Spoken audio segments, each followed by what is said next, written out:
তথ্য ও সম্প্রচার মন্ত্রী জহিরুদ্দিন স্বপন বলেছেন, সংসদের প্রসিডিউর অনুযায়ী অধিবেশনের প্রথম দিন রাষ্ট্রপতি সংসদে ভাষণ দেবেন। এ ব্যাপারে সকল প্রস্তুতি সম্পন্ন হয়েছে। আজ রাজধানীর গুলশানে বিএনপি চেয়ারম্যানের রাজনৈতিক কার্যালয়ে বিএনপির নির্বাচিত সংসদ সদস্যদের প্রশিক্ষণ কর্মশালা শেষ দিনের কর্মসূচির প্রথম অধিবেশন শেষে সাংবাদিকদের তিনি একথা বলেন। তথ্য ও সম্প্রচার মন্ত্রী বলেন, সংসদকে প্রাণবন্ত ও কার্যকর করতে অগ্রাধিকার ভিত্তিতে কাজ করা হবে।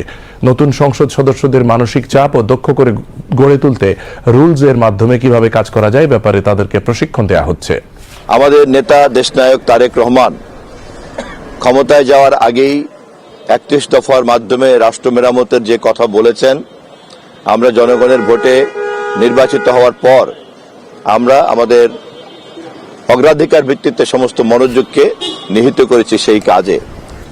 তার মধ্যে জনগণকে সেবা দেওয়ার পাশাপাশি আমরা আমাদের এই আইন বিভাগকে, বিশেষ করে জাতীয় সংসদকে পরিপূর্ণ মাত্রায় কিভাবে কাজে লাগাতে পারি এবং সরকারি দল হিসাবে সংসদ নেতার পক্ষ থেকে সংসদকে সবসময় জীবন্ত রাখার যে দায়িত্ব আমাদের আছে, সেটা আমরা কিভাবে করতে পারি এবং আমাদের দায়িত্বের মধ্য দিয়ে আমরা দেশে একটা প্রকৃত অর্থেই কার্যকরী সংসদ তৈরি করে একটা কার্যকরী সংসদের ব্যবস্থা প্রতিষ্ঠা করতে পারি, সে বিষয়ে আমরা আমাদের মাননীয় এমপি মহোদয়দেরকে পরামর্শ বিনিময় করছি।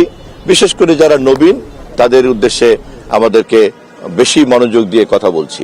একজন নবীন পার্লামেন্টারিয়ান হিসেবে কি ধরনের মানসিক চাপ থাকে, একটা অনুসন্ধান থাকে, আমরা কেবলমাত্র সেই সমস্ত মানসিক চাপ এবং অনুসন্ধানটাকে দলের পক্ষ থেকে পরিকল্পিতভাবে পূরণ করার চেষ্টা করছি। জাতীয় পর্যায়ের একজন জনপ্রতিনিধি হিসাবে যখন তাকে দায়িত্ব পালন করতে হবে এবং তার সবটাই করতে হবে একটা রুলস অফ প্রসিডিউরের মাধ্যমে, স্পিকারকে অভিভাবক মেনে রুলস অফ প্রসিডিউরের মাধ্যমে কিভাবে পার্লামেন্টে একজন এমপি রোল প্লে করবেন, এই সমস্ত যে তার মধ্যে সুপ্ত প্রশ্ন, সেই প্রশ্নগুলির উত্তরকে আমরা সংগঠিত আকারে তাদেরকে দিচ্ছি।